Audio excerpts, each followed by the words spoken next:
Hey there, this is Dr. Kevin Davin, and today we are going to talk about a true healing process, a basic understanding of the laws of healing.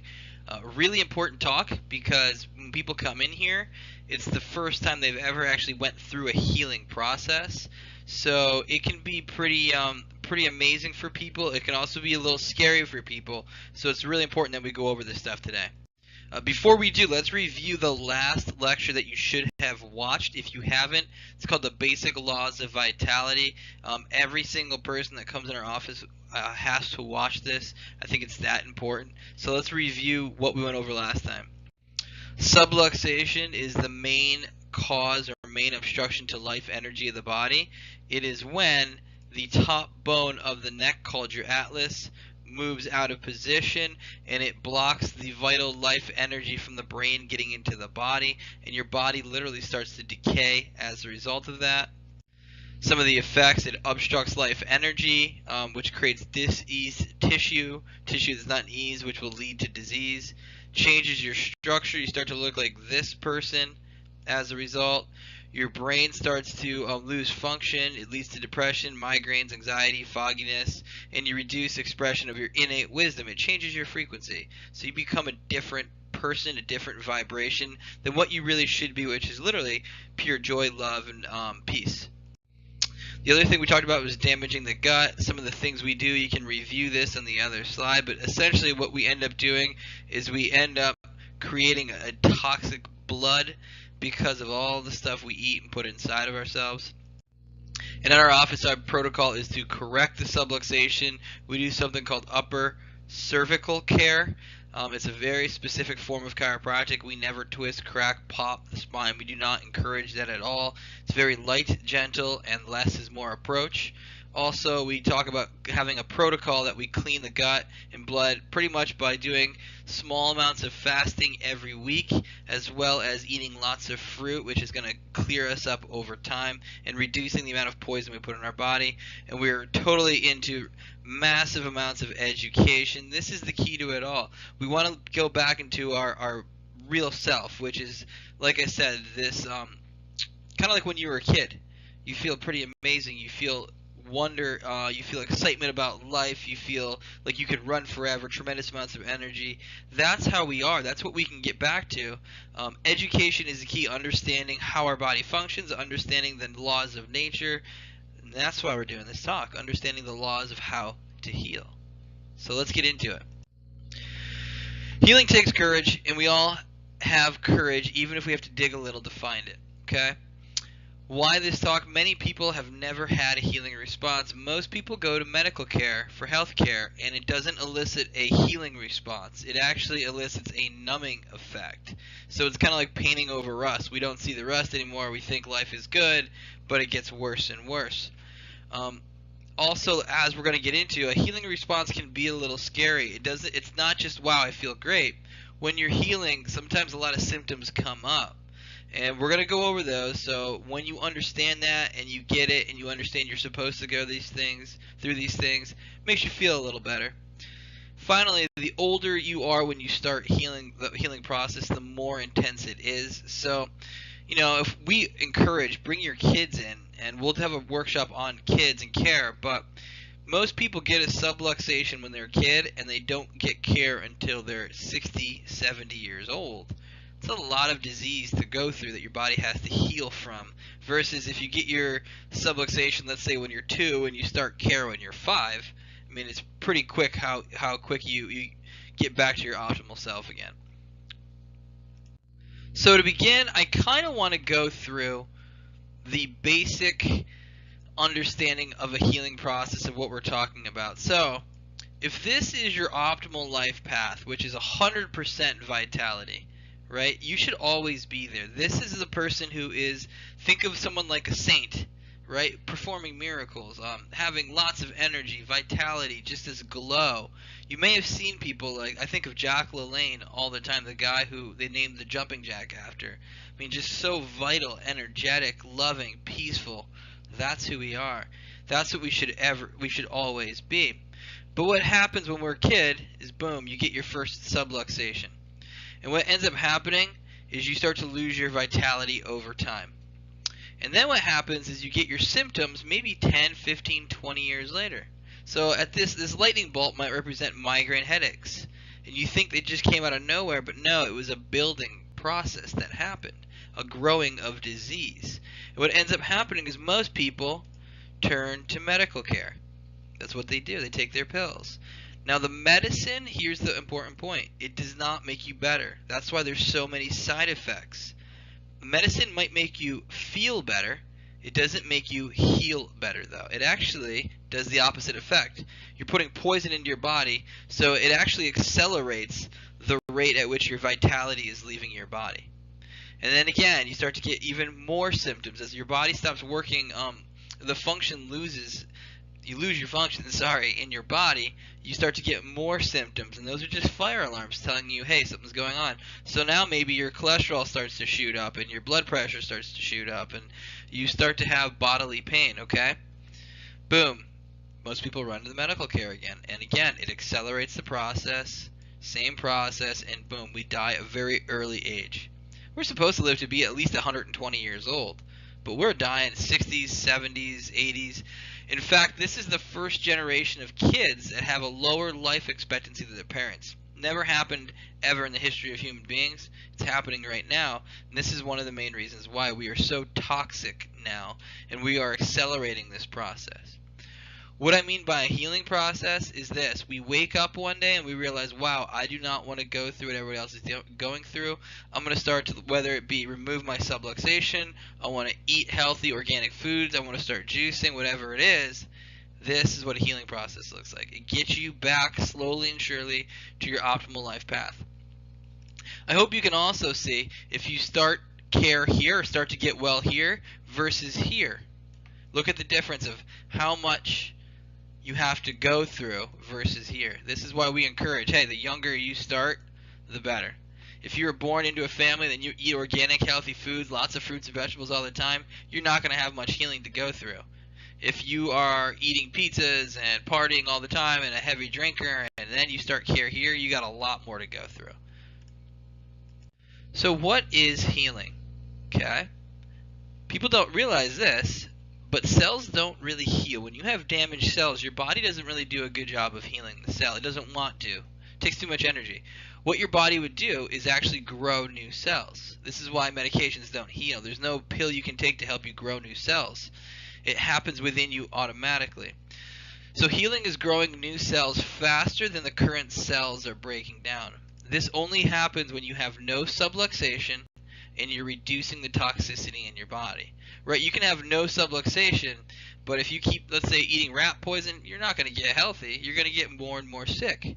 So we have to do both of these things. We have to have a clear, healthy nervous system by removing the subluxation, and we have to reduce the toxicity we're putting in our body. And then when we start to heal, it happens in 4 stages. The first one is cleaning. Second one is what we call restructuring. The third one is called rebuilding, and then we'll talk about the cycles that occur. So let's go through each of these one by one. First step is cleaning. What I mean by that is this. Because you have a subluxation and toxicity in the blood, many of the cells of your body aren't healthy. A lot of them are really damaged and diseased already. So what your body will do is go through a process of cleaning out these diseased cells. We call it apoptosis and autophagia. Apoptosis is when the cells literally pop open. They kill themselves. They go through suicide. Autophagia is when the body eats itself and all the diseased tissue.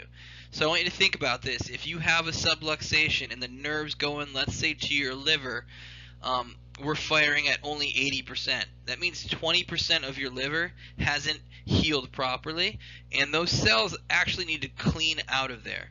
So your body needs to break down and destroy these cells and put them into your blood and get them out of you.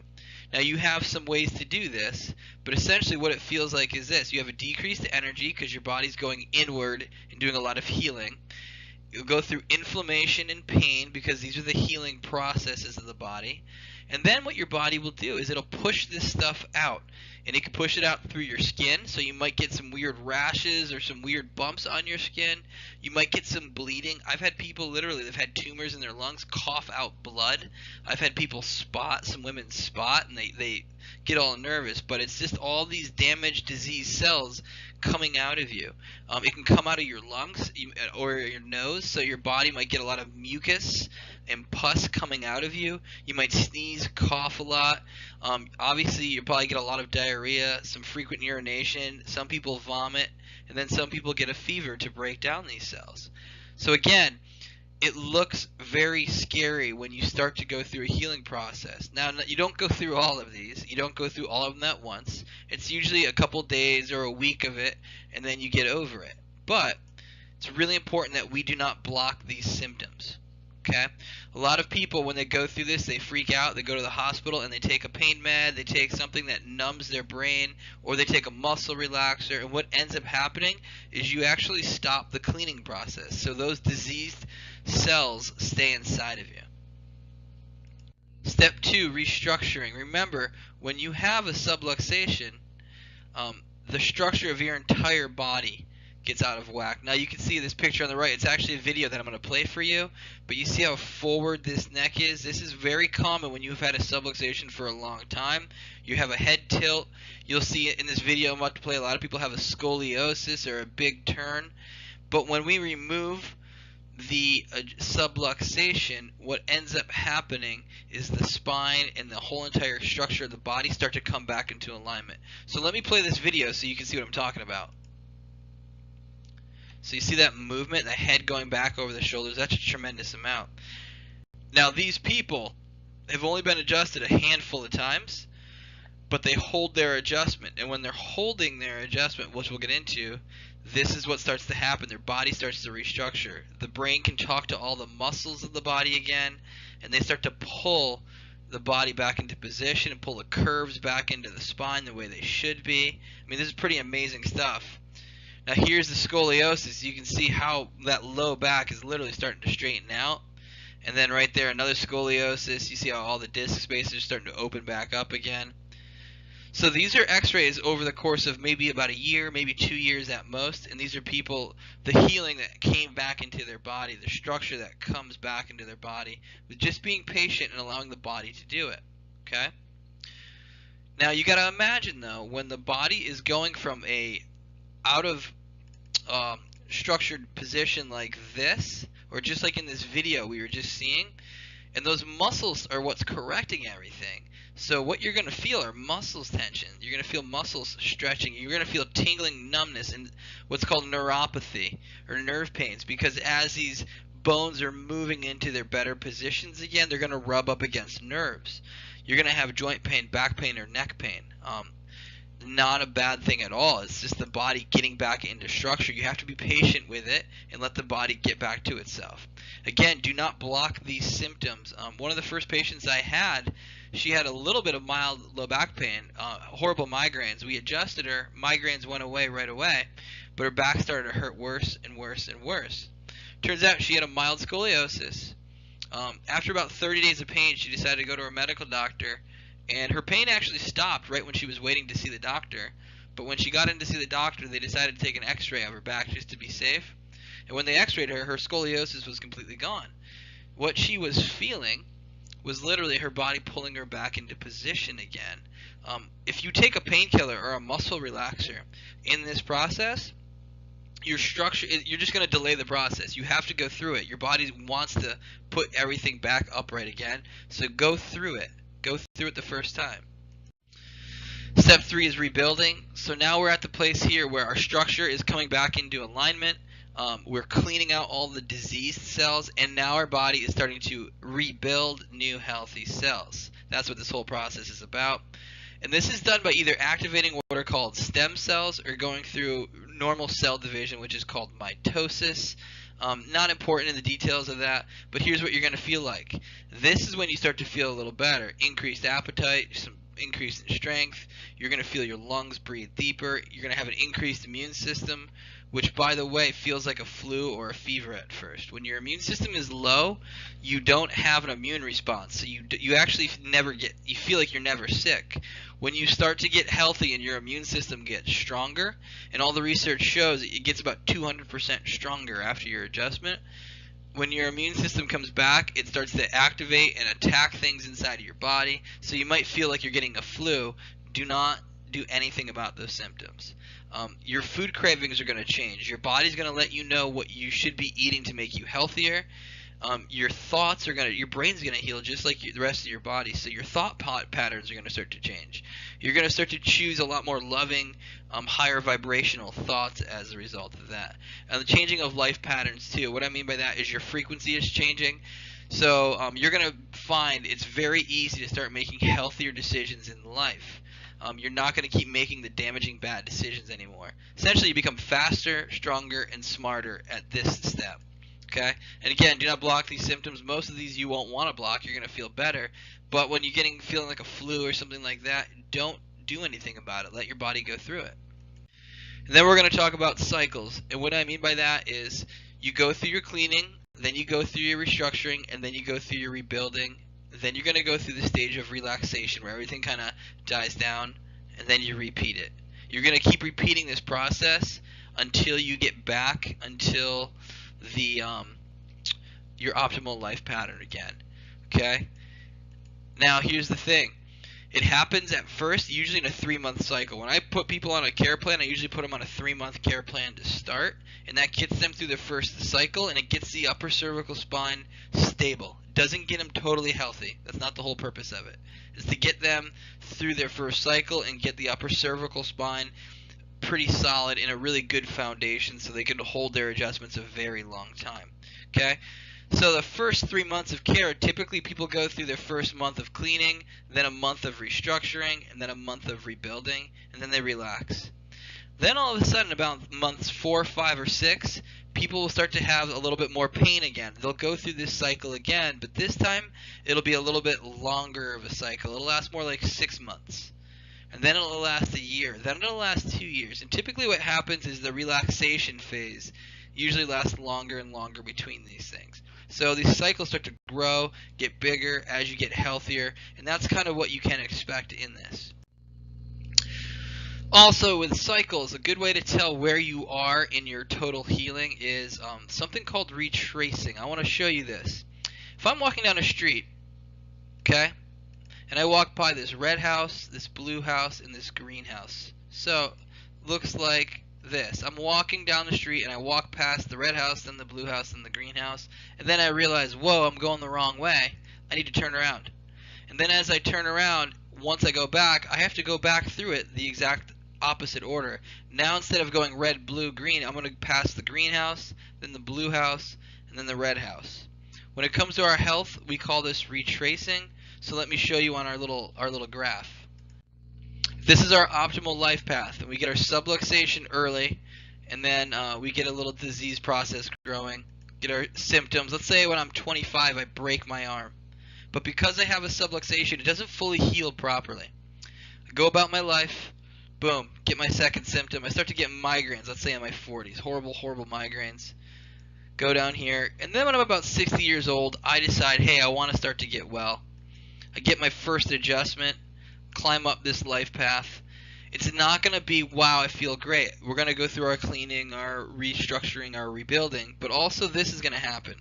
When we get to about this point in our healing process, what's going to happen is I'm going to retrace. Just like I went through the houses again, I'm going to retrace again. I might get, for a couple weeks, a couple nasty migraines because I'm healing that up again. And then when I get over here to about this part of my healing, you might notice that arm you broke when you were a kid or when you were 25, it starts to hurt again. And you're like, huh, what's going on? And you have thoughts again, the same thoughts you were having when you broke your arm. This is called retracing. So it's a really good guide to let you know where you are in your healing process. So if you're having thoughts, let's say when you were a kid, of you had asthma as a kid and then it went away, If you get adjusted and then let's say maybe a year later you get a little bit of that asthma back, it means you're almost done with your healing process. That's what you want to look forward to. Okay, I hope that makes sense. Now, keeping the faith, this can be a really scary process. So the night is darkest just before the dawn. So what I want you to understand is this. Sometimes these symptoms come on when you're healing and you get a little scared. That's what we're here for. But I also believe this. Education is the key. So let's review some common symptoms or things that come up, understand what they mean, so when you're going through it, it becomes easier. First one is understanding pain. I'm going to ask you a question. Is pain a normal function or an abnormal function? Pain is actually a normal process telling you that something abnormal is happening. But what we do is we attack the pain, which is the normal process. It's like a fire alarm going off. If a fire alarm is going off, that's a normal function, but it's telling you the abnormal thing is happening, the fire. What happens if you take the battery out of the fire alarm? Right? That's what we're doing in our healthcare right now. Okay. Pain tells you your limits and what you shouldn't be doing. So let's take back pain. If I have back pain, the back pain isn't the problem. The pain is there telling me something is going on, whether it's a pulled muscle, whether it's a disc herniation, or it might even be a problem with my colon or large intestine that's referring pain to my back. Taking a cortisol shot or taking a muscle relaxer or a painkiller, they just numb it. They numb the pain. But what happens is this. That back pain is telling you what you should and shouldn't be doing. If you do a certain movement and it hurts more, it's your body saying, hey, don't move this way. Okay? If you rest and it feels better, that's your body saying, hey, this is what you should be doing. When you take a painkiller, you numb the pain. So what you end up doing is moving around more in positions that your body doesn't want you to, and you end up numbing your brain, damaging it even worse, and then you'll have to get surgery or something like that. So I want you to understand this. Pain is actually a really good function to have. It's something that we think everyone should go through. And when you're in pain, be thankful for the pain. However, also listen to it and understand, like, okay, what should I be doing to get myself out of this pain? Another thing people have a hard time understanding, or what we're taught wrong, is what inflammation is. If you look up inflammation in any book, inflammation is the healing process of the body. It creates pain, which we just talked about, redness, swelling, and heat. The redness and the heat is because there's blood rushing to an area to bring nutrients and get rid of all toxins out of the area. The swelling is to cast something up so you don't move it, and the pain keeps you off of that area. So let's use the example if I twist my ankle. If I twist my ankle, it hurts because my body doesn't want me walking on it. I've damaged some ligaments in the area, maybe some muscles, and I do not want to put any pressure on it because my ankle isn't stable. I can cause more damage. It becomes red and painful because, or red and hot because my body's bringing a whole bunch of blood and nutrients to the area, and it swells up so I don't move it. Okay? We are taught to do the opposite of it. We are taught to put ice on it, compress it, and do that, which stops the inflammatory process. What ends up happening is our ankle feels better quicker. It gets rid of the pain, the redness, the swelling, and the heat. It draws blood away from the area. And what ends up happening is our ankle feels better quicker. However, the ligaments and the muscles don't heal up properly, and you have a chronic injury there. Again, if inflammation is the healing process of the body, what do anti-inflammatories do? They end up stopping the healing process. Inflammation is not the issue, it's what's causing it. So let's talk about food, for example. There are certain foods that you eat that over time create inflammation in the body. It's because they're so damaging to the body every time you eat them. They're causing more and more damage. Your body has to go into an inflammatory response to heal the damage you're creating. But there are also some foods that people are told they're allergic to that create inflammation because they're so healing. One I see a lot in my office is pineapple. People crave pineapple. People love pineapple. But they take a test and it shows that it creates inflammation. Or they put some in their mouth and their mouth breaks out into sores. And they think automatically, oh, this is bad for me.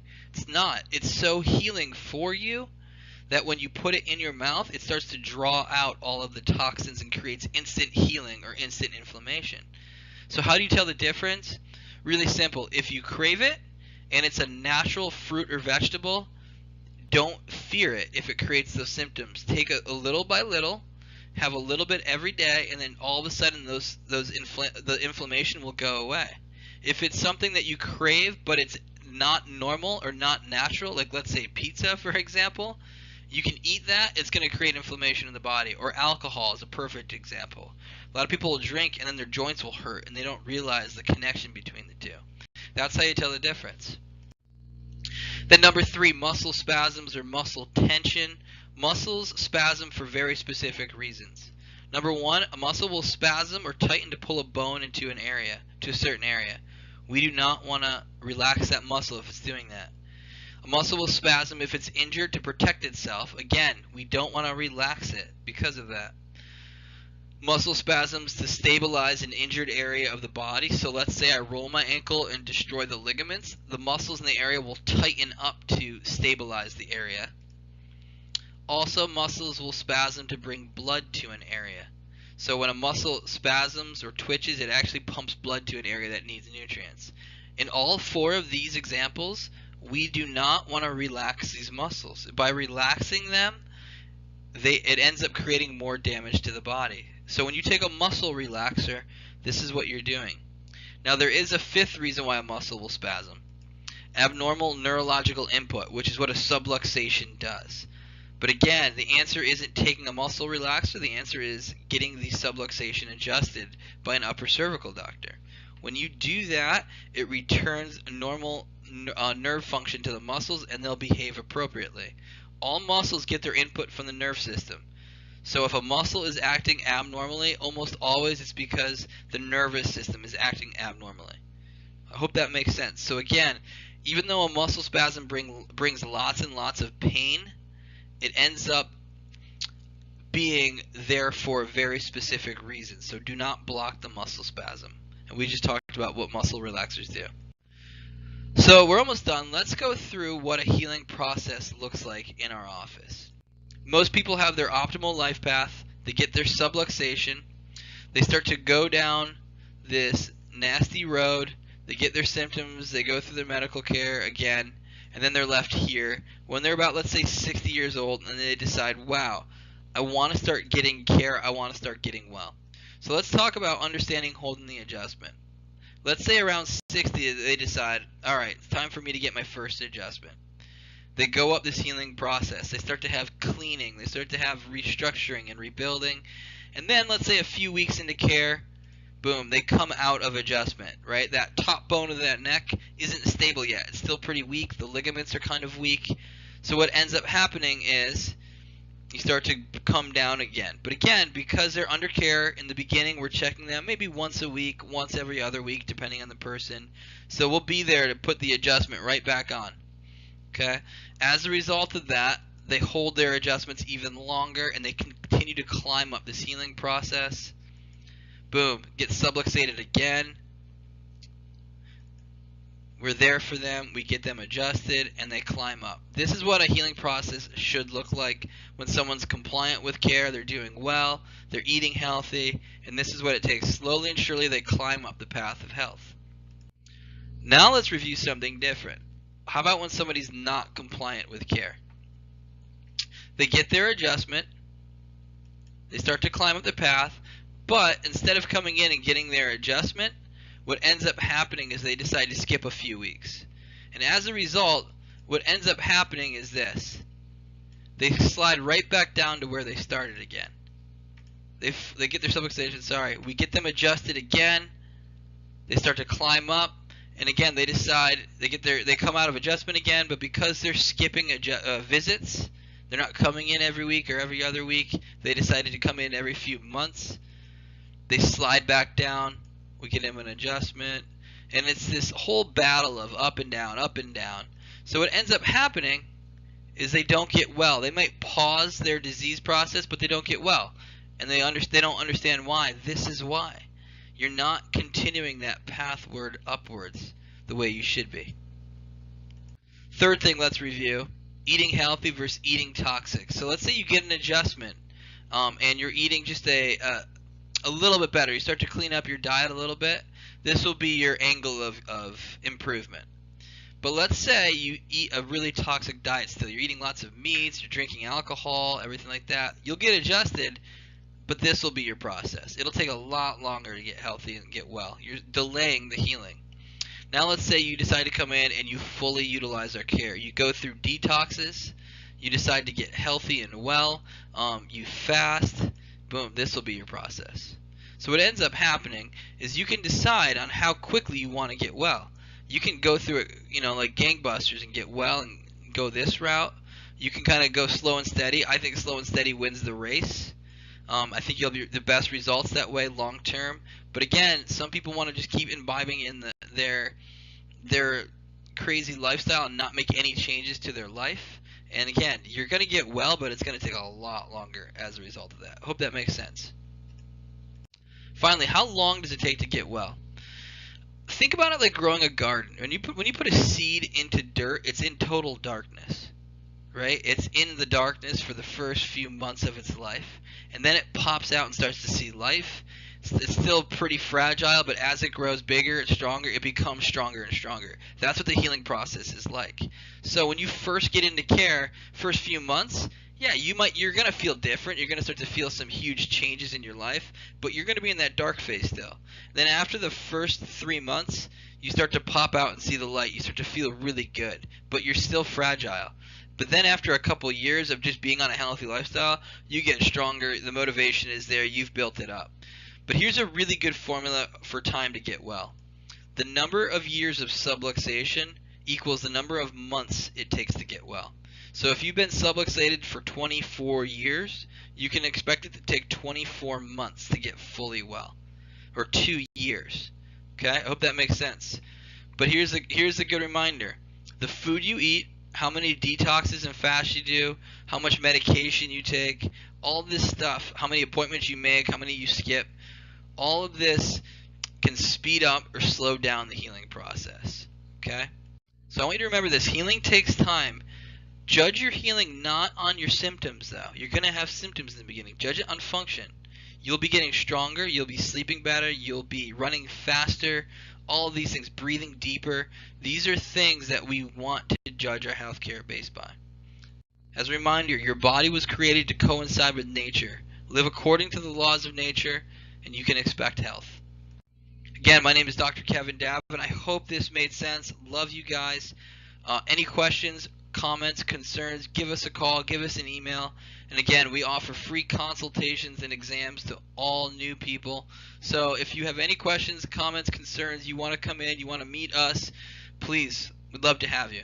Love you, and I hope you're taking care of yourself.